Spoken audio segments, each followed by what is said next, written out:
eventually you worked for Frankfurt Wayne, or did you? Yeah, And so, yeah, but that had to be a weird because you also work for Sigma. And there's in the same yeah. building right next to each other. So did you Well, not bounce? at the same time. Not What? at the same time. So you okay? So you're one company, and then you. I was thinking maybe you were bouncing around between the two companies. So I go, that'd be kind of uh, confusing and busy to do. Well, let me give you the timeline. Mm-hmm. And let me insert a little bit about me while Mm-hmm. we're here. Okay. Eventually, I settled down on the idea that I wanted to get into broadcast engineering. I Mm-hmm. wanted to be a board op. Mm-hmm. So I spent 2 entire summers knocking on every single recording studio and radio station door in New York City. Mm-hmm. And I think that was 200 of them. And I did that twice, you Mm-hmm. know. And it was always the same story. Mm-hmm. I don't have anything now, but go see so and so. I think he has an opening. Tell him I sent you. Mm-hmm. And of course, no. Yeah. And so I said, well, I guess I'm just not going to get a job in radio. Mm-hmm. And the reason I was looking at recording studios was because I figured, well, they have pretty much the same equipment. Mm-hmm. And I can do that and mark time until I find something in radio, and get a real job. Mm-hmm. So I finished college. I come down to Philadelphia. I'm going for a master's degree at Temple in communications. And my workload seemed to be awfully light in the first couple of months. Mm-hmm. And I tried to take the bus, but I could walk from Broad and Vine, which is where I was living, and I would walk to Temple, and I could usually get to Temple before a bus would come along. So I would walk back and forth. Mm-hmm. And there, on the way was Virtue Recording Studios. Oh, Frank Frank. Virtue. I know Frank. Yeah. So after about a month of passing this hole-in-the-wall recording studio, I said, this is kind of boring. Mm-hmm.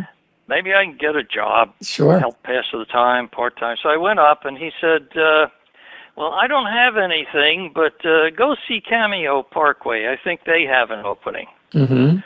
So I said, oh, my God, 100 miles away, 401 doors later, and I'm getting the same damn, response. Yeah. So I said, well, I guess that's it. I don't know what the heck I'm going to do for a living, but I guess it's not going to be anything in audio. Mm-hmm. But I did want to see the inside of a recording studio, a real recording studio. So I went down there, and this is 1965. And in those days, even if you wanted a job hanging off the back of a garbage truck, you wore a jacket and tie. Mm-hmm. Yeah. I had 3 days growth, a leather jacket, jeans, and I walked in to Cameo Parkway's reception area, and the receptionist, Franny DeAngelis, looked me up and down like I just fell out of a dumpster.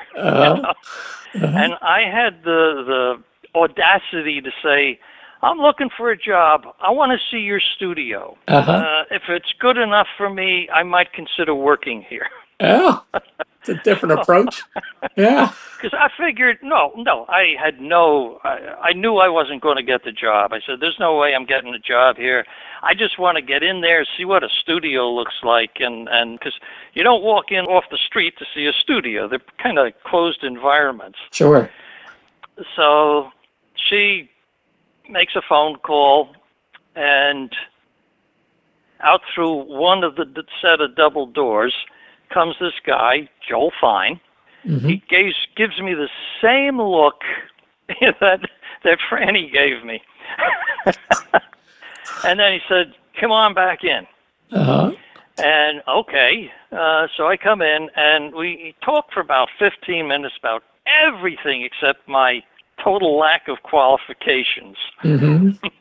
And then finally, at the end of all the personal back and forth, with nothing to do with qualifications, he says, "Do you like loud music?" And I said, "Yeah, I love it." He says, "You're hired." Wow.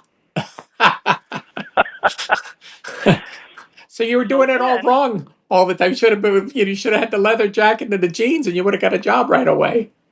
Could have been. Yeah. Could have been. Yeah. But anyway, I started, and I saw this thing, this half-inch Scully 4-track. We had two of them there. And I could not get my head around 4 tracks all running in the same direction.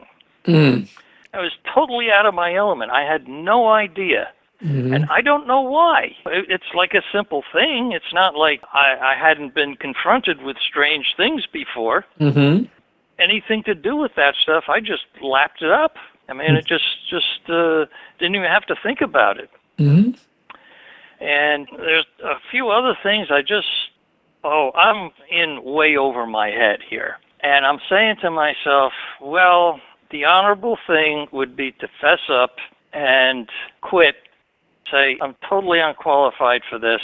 You don't even have to pay me. Find somebody else. Sure. Or hang on until they discover that I'm a total fraud because I was having so much fun doing whatever I was doing. And I figured it wouldn't take too long before they caught me. But by the third day, everything just fell into place. Oh, good. Everything just, boom, it's right there. Like I have been doing it for years. And I totally understood everything. At that point, I realized serendipity. This is where I belong. If I went into radio, it would have been a disaster. I mean, I would have washed up. I would have wiped out. This place, I know this. I can do this. So at that point, you had a job working for Cameo Parkway as an engineer. Right, a part-time engineer. Working 60 hours part-time.